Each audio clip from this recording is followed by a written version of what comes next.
Hello and welcome to this session today. I'm George, I'm a project consultant here at Grad Consult, and in this session, in this recording, I'm going to be talking about developing your commercial awareness. Hopefully from this session, you can take away the following. So we firstly want you to understand commercial awareness and why it's important. We don't not only want you to understand it, but we want to showcase how you can demonstrate it in future job applications. We're then going to talk about briefly SWOT and pest analysis to demonstrate your commercial awareness. You may be familiar with SWOT, maybe less familiar with pest, but I'll cover that. And then we're going to talk about, in a few slides' time, a few example business cases for you to really understand commercial awareness and for you to really improve your commercial awareness. So firstly, what is it? What is commercial awareness? And we've got a clear definition here on this slide, and it breaks down into three components. So the first one is knowledge of how the business makes money. So it's the first aspect of commercial awareness. Secondly, it's about what customers actually want from your business and from the sector. And lastly, you've got what problems there are in particular areas of businesses. So why are we talking about commercial awareness? This study here tells us exactly why. So this was a report conducted in 2019, and it talks about the proportion of employers who say entry-level hires lack these skills. And as you can see, commercial awareness is fourth on that list. So it's definitely something that employers say is important, and there seems to be a gap there. So this session is designed to help improve your commercial awareness. So going back to the definition and just a way to visualize the three aspects of commercial awareness. So you'd firstly start off with how the business makes money, what the customer wants, and then what challenges face the industry. And as I said at the beginning, we're going to go through a few examples about each aspect of commercial awareness, just to illustrate the point and just for you to further understand commercial awareness. So first up, we're going to be talking about how a certain business, in this case it's a fictional business, of course, ABC Advertising Limited, it's a fictional business, and we'll talk about how this business would make money in the advertising sector. So firstly, a business in advertising would make money by creating tailored marketing campaign for external clients. So a client would approach a business, or an individual would approach the marketing agency and want to understand how they can better sell their product. And then the advertising company would create a campaign that is tailored to that business or to that individual to promote their product. Not only can they do that for external clients, but they can actually do it for themselves. They can either be just an advertising agency that simply wants to promote their services in terms of marketing, or they could be someone that actually has a marketing team in-house of this organization, of this wider organization, and wants to improve the marketing of their own products. So it can be done externally, and it can be done internally with an in-house team, an in-house advertising team or a marketing team. And lastly, another way that they would make money is pay-per-click advertising.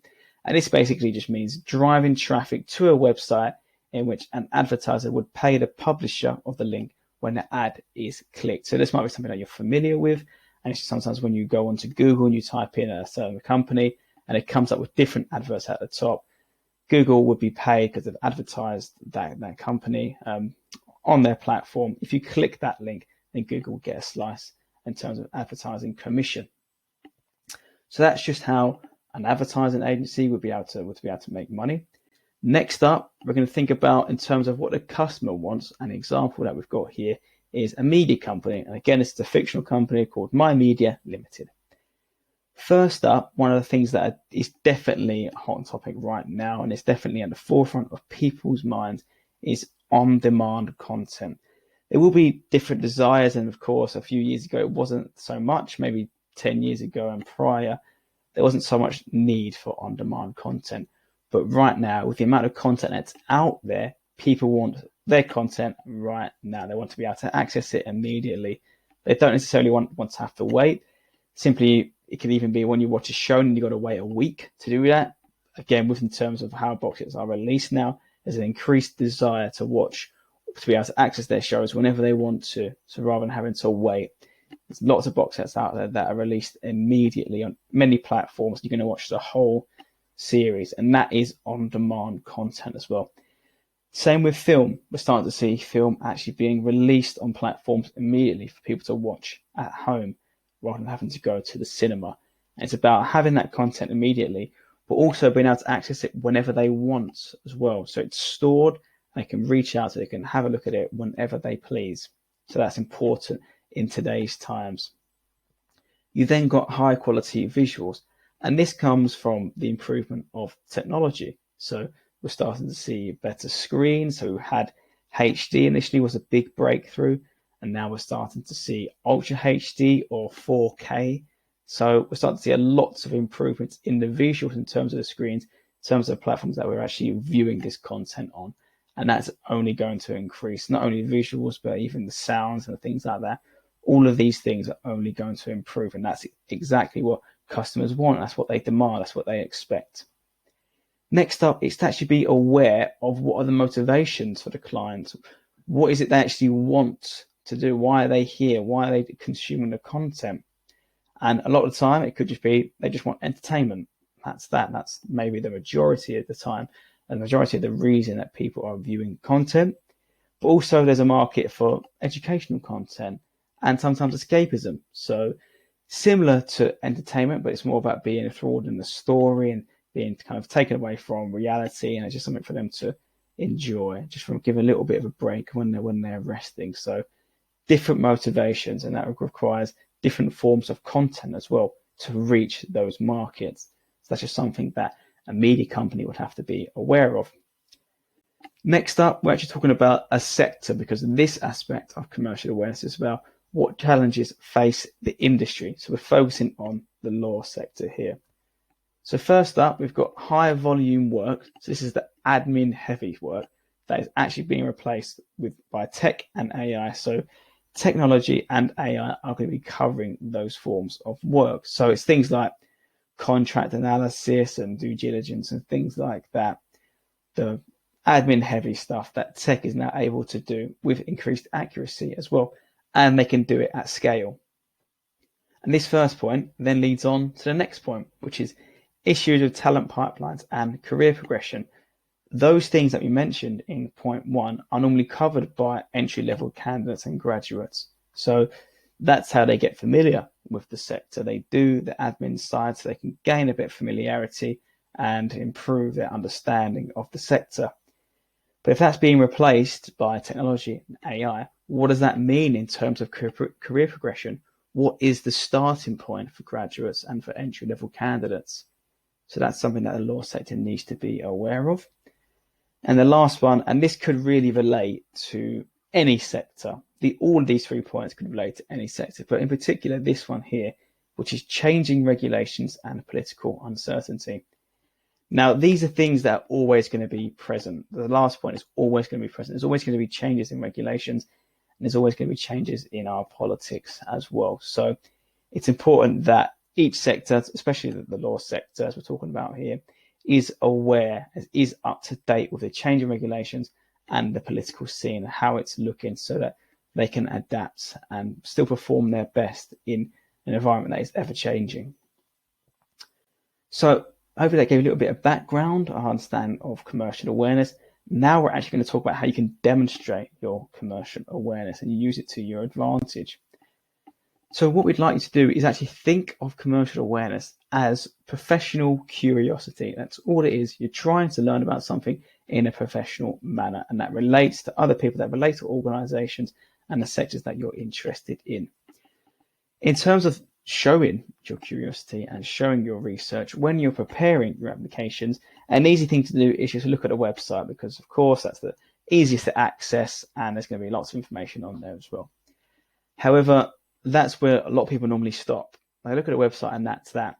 There's actually an abundance of information, better information as well, more relevant information that you can find from articles, and that could even be on industry websites, that can be on social media like LinkedIn. LinkedIn is a great platform, and companies are ever more encouraged to post on there because there's a lot of engagement that comes from people that visit LinkedIn. So you can learn a lot more about an organization beyond the marketing that you see normally on the website. So definitely have a look at articles if you can. Definitely check out LinkedIn so you can learn more about the company. That's not to say that you should dismiss the website and never look at the website. The website is a great place to start to build a foundational knowledge of the company, especially if it's a company that you've never heard of. Then having a look at the website just helps to build that familiarity. Now, these organizations, they're not expecting you to know everything, but it really isn't hard to just do a bit more digging than simply looking at the website. They definitely want more than that because they know that's standard practice. That's probably the easiest thing to do. So there's definitely a desire for companies to see more commercial awareness than just looking at the website. And it can definitely be done. And really, all it takes is just a little bit of time, a little bit of effort. Hopefully, you're already motivated to research a company because you're intrigued by the company. It's a sector you want to work in, or it's a company you want to work in, and you've heard about them, you're familiar with them, and you'd love a job there. So you're motivated to do a bit more research and a bit more things, find out a bit more things that may help you stand out in your application. However, there would still be companies out there that you might be less familiar with and that would require more research. And I would implore you to definitely still do that research because you might find a few things that surprise you, that do intrigue you and do make you think, actually, this is an organization I could work for, or this is a sector that could interest me. In terms of how you can actually do the research, you've got one tool here which I think that most people would be familiar with, and that is the SWOT analysis. This is something that we probably had throughout our education, so we are familiar with it, but you might not realize how you can actually use this in terms of commercial awareness. So if you just follow these steps when you're researching the company, you'll be able to understand a lot about that organization, and you'll be able to showcase that in your interviews and in the application process as well. So it's definitely a good place to start. And what I would say, especially with the opportunities and threats, and maybe even the weaknesses as well, most companies would be aware of all their strengths, so that's fair enough. But if you can demonstrate you understand the opportunities that the businesses has, the threats they face, and the weaknesses that they have, at the least, it will show that you're on the same page as the business. However, let's just say you find something that they're not aware of, or maybe they're aware of it, but they don't know how to tackle it, and you find a solution to that. You can demonstrate that in the application process. That will definitely make you stand out. Let's not say, well, that's what they expect, but that's just to say that could happen. And if you follow SWOT, at the least, you're going to find out that you're on the same page as the company. You know a good amount about the company, and the company is still going to be impressed by that. So give yourself a chance to see what you can find out and then demonstrate that in the recruitment process. Next up is just a few prompts for you to consider. You've got those tools there. You've got the SWOT analysis for you to think about, but you can also ask yourself these sorts of questions and these sorts of prompts. So it could be, what are the challenges that face the industry? Of course, we've covered that in commercial awareness already, but definitely keep that on the forefront of your mind. How is it they sell themselves? So this comes back to marketing. Of course, every company would have marketing, and they would have a marketing department and how they showcase their products, showcase their services. But what is their unique selling point? What makes them different? Going to talk about products and projects and clients as well. So this is something that they're normally going to want to talk about, especially if it's a new product. They'll definitely advertise that on their website. But understanding what the company does and what is at the core of the company will really help you to understand what they're all about and demonstrate your understanding of the business in the recruitment process. And of course, if you're keeping up to date what they're doing, what they're doing recently and what's new about them, then that is also going to put you in good stead as well. Talking about specific tasks in the job description as well, that is a key point there because that is what you're going to be doing day to day. So being aware of those things in your job application and demonstrating that you have the skills, you have the experiences that relate to that is definitely going to help you out. And even if it's things that you're not too sure about, you're thinking, oh, I've not done that before, I don't know how I could gain that, then have an attitude, have a growth mindset towards it and think, actually, that is something I want to learn more about, and bring those questions to the interview to get that far.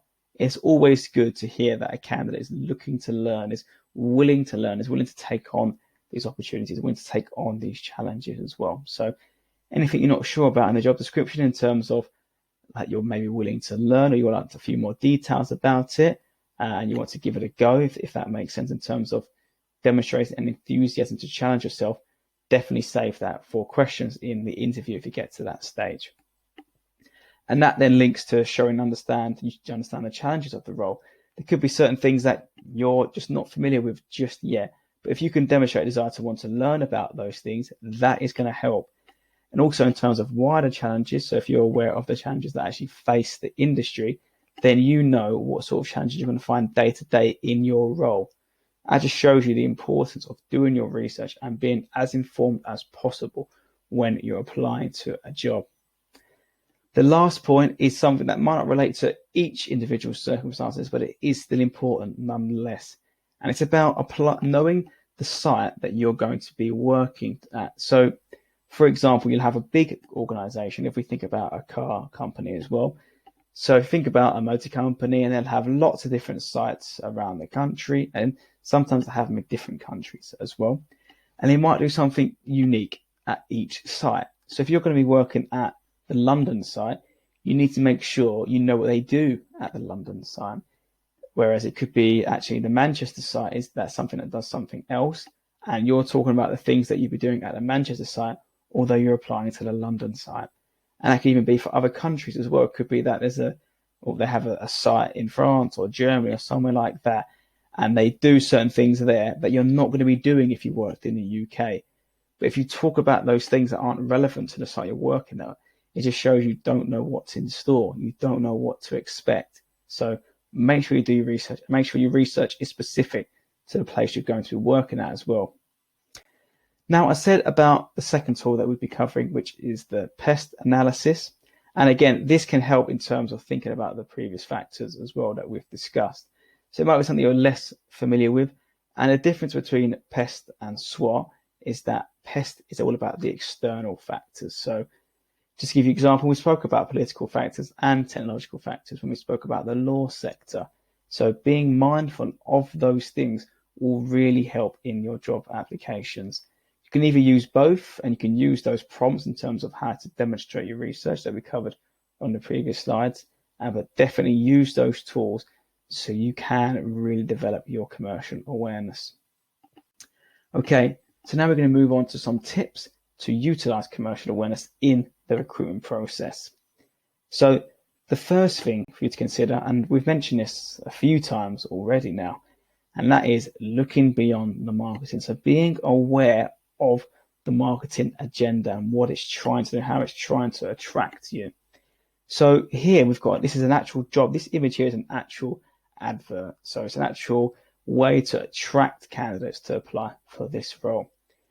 Now, my impressions, I would look at that and say, okay, it looks like some sort of road trip, and there's some lovely weather in the background, and like a cliff edge there as well. So it could be advertising like a travel agency, maybe about certain experiences in different countries. Could be America, could be California. So that's the sort of impression that I would get from looking at this advert. You could have a completely different impression of this advert. So it's important to bear in mind what your impressions are, and then what actually is the reality.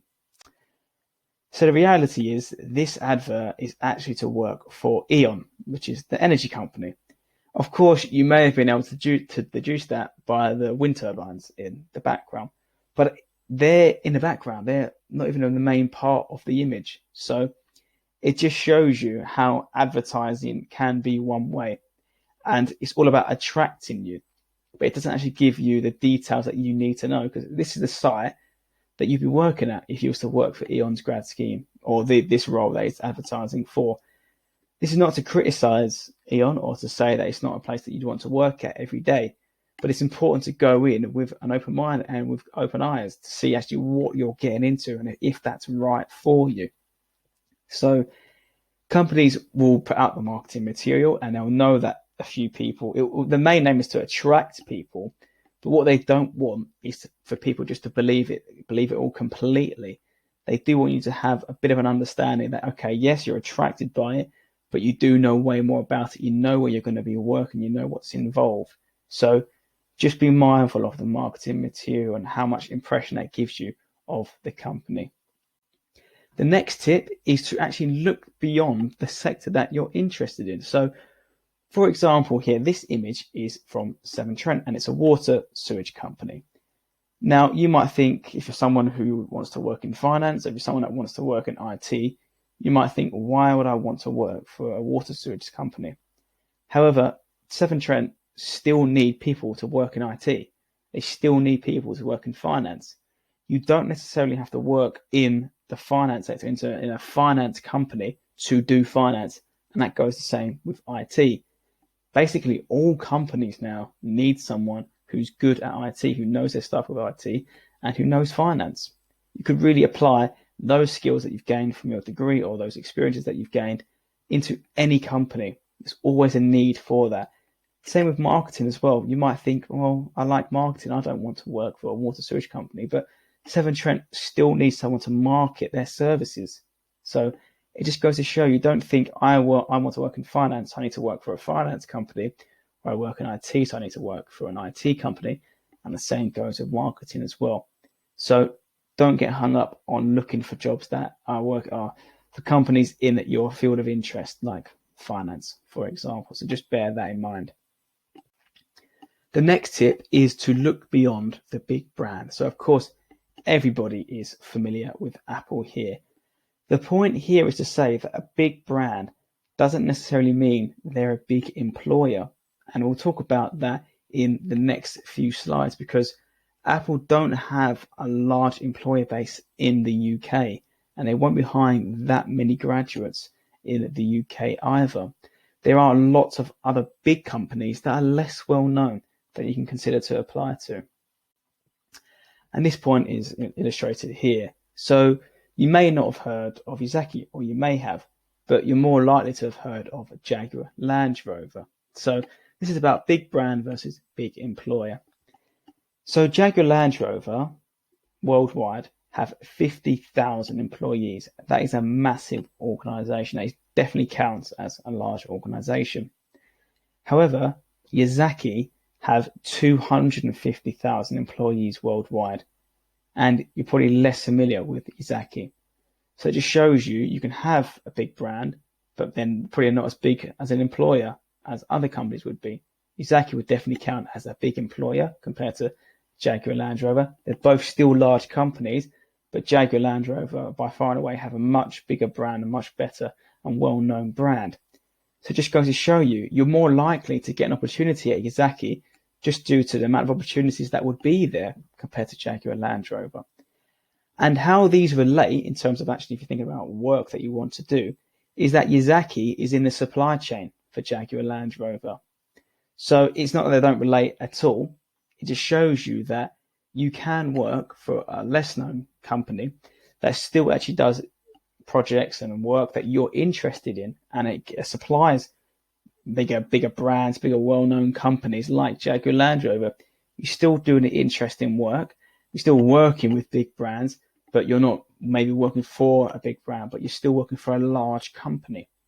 So just bear that in mind when you're applying for jobs.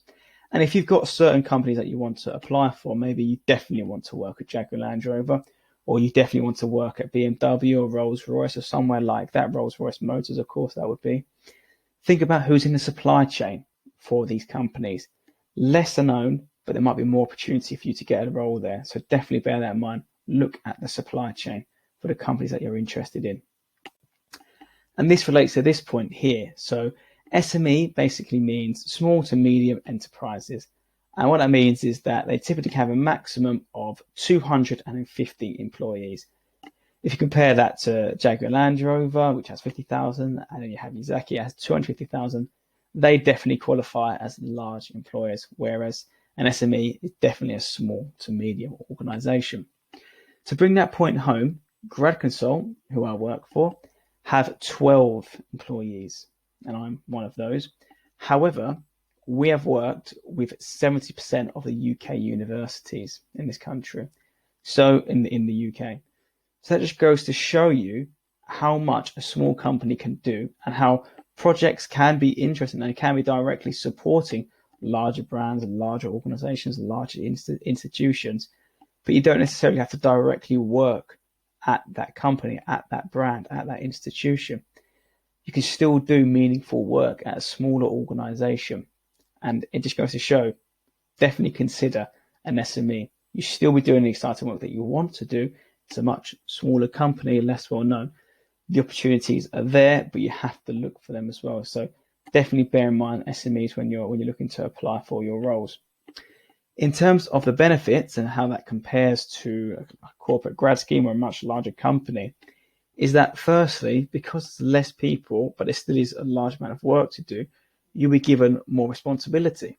So whereas if you maybe worked for a large company, you might just be a small cog in a large machine. So you're just doing a niche part, a small part of the work that needs to be done there, and it might not be as much responsibility. When you work for a smaller team, everybody's expected to pitch in, everybody's expected to contribute, and you can work closely with your teammates and someone that's actually working on something that isn't directly related to you at all, but it's something that you could learn about just by working in a smaller team. So you definitely get more responsibility. And if that's something that you want to do, if that's something you want to gain in terms of building your experience, building your skills, then of course, definitely consider an SME. The final tip that we want to talk about is building a network. And this is just the importance of understanding who you know and how they can benefit you. But not only it being a one-way relationship, but also how you can bring value to them as well. And that is the power of networking. Knowing who can add value to you and knowing who you can bring value to as well. So a point to emphasize about a network is to say that there are 80% of the graduate vacancies, they're all open to degrees from any discipline. So 80% of jobs are open to any degree discipline. Out of those 80%, only one third are never advertised. So 2/3 are, and 1/3 are never advertised. You're never going to see them on job websites. The way to find out about them is by looking into your network. Now you might be thinking, well, I'm a graduate, I don't have a large network. Of course I don't. And here is the point to emphasize, it is crucial to build your network. And the easiest way to do that is through LinkedIn. Now, if you don't have a LinkedIn profile set up, of course, I definitely recommend that you get one set up. It's the easiest way to build a network in today's times. So what you really need to be doing is, if you're someone who maybe doesn't want to reach out to lots of people and send out connection requests and try and build rapport, try and build relationships with people, then that's fine. Of course, that would be ideal. If you don't want to do that, you can simply engage with the platform. You can like other people's posts. You can follow companies you're interested in, follow people you're interested in, connect with those who are in the sector that you're interested in, like and comment and engage with those posts so that you're a part of it. You're constantly building relationships passively and indirectly rather than sending out connection requests with tailored messages. Whilst that would be ideal, it shows you that other ways you can do it as well. Not only that, if you want to be a little bit braver, you can even post your own content on there to give people an idea of what you're all about, what you represent and what's important to you. And anybody who finds that interested would be attracted to you and may want to send that connection request to you. So you can do it that way as well. It is important to give yourself a chance at actually building a network and then reaping the benefits from that. The final point I want to talk about is, if we go back to the beginning, remember the statistic about employers saying that commercial awareness is something that graduates commonly lack. Now, it's important to say they're not expecting you to be experts on the business, but it just shows you how easy it is to build commercial awareness and to demonstrate it. So we hope that this session is the start of you gaining some commercial awareness and us being able to break down that perception that graduates don't show commercial awareness in the recruitment process and beyond. Let's show those employers that graduates do have commercial awareness. That's all for this session. Thank you so much for listening. It's all been all about commercial awareness. Hopefully you've gained something from this session, and I'll see you next time.